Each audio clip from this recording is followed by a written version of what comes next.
Pernah nggak kamu buka Instagram atau TikTok cuma 5 menit, tapi keluar dari aplikasinya dengan perasaan, kok hidupku nggak sekeren mereka ya?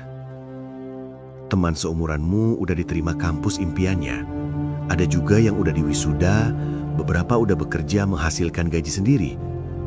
Dan di FYP-mu, semua orang kayak lagi winning at life. Senyum lebar, badan ideal, hubungan harmonis, kantong tebal, dan terlihat bahagia dengan kehidupannya. Sementara kamu, hidup terasa berantakan, main game dan scroll TikTok sampai pagi, masih ngutang Shopee Pay Ether, tidur jam 3 pagi karena overthinking, dan belum tahu mau jadi apa 5 tahun lagi. Ini bukan kebetulan. Ini yang disebut comparison trap, perangkap membandingkan diri dengan versi terbaik orang lain, yang bahkan mungkin gak 100% nyata. Kita lupa satu hal, media sosial itu highlight reel, bukan full movie. Orang-orang gak posting saat mereka nangis di kamar, gagal interview, atau makan mie instan karena gajinya habis. Mereka cuma tunjukin momennya yang layak di-like orang lain, bukan kehidupan utuh realitasnya. Dan otak kita, sayangnya, otak manusia itu nggak pandai membedakan antara realitas dan dunia maya. Setiap kali kita scroll dan lihat kehidupan orang yang lebih baik, otak kita mengaktifkan rasa iri, rendah diri, bahkan malu. Padahal kita sedang membandingkan dunia nyata kita dengan fantasi digital mereka. Parahnya lagi, semakin sering kita lakukan ini, semakin kita merasa kurang sukses, kurang tampan atau cantik, kurang berharga. Padahal nilai dirimu nggak ditentukan oleh jumlah like, followers, atau pencapaian orang lain.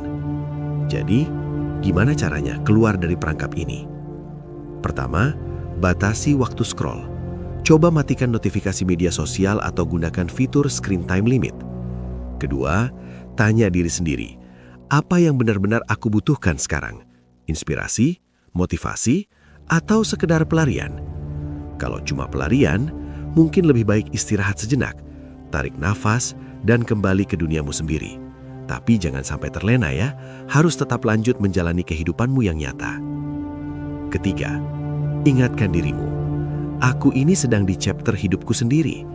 Orang lain mungkin di chapter 10, tapi kamu di chapter 3, dan itu nggak masalah. Setiap orang punya ritme yang berbeda. Dan yang paling penting, mulai bandingkan dirimu dengan versi lamamu, bukan versi orang lain. Apakah hari ini kamu lebih sabar, lebih berani, lebih jujur sama perasaanmu? Itu jauh lebih berarti daripada melihat seberapa sempurna hidup orang di layar. Jadi, lain kali kamu merasa kalah karena melihat hidup orang lain, ingat, kamu tidak melihat seluruh ceritanya. Dan kamu punya ceritamu sendiri yang, meski nggak sempurna, itu nyata, berharga, dan sedang dalam proses. Kamu nggak sendirian, dan hidupmu nggak kalah indah, kawan. Terima kasih sudah menonton video ini sampai habis. Aku berpesan, tetap hidup ya.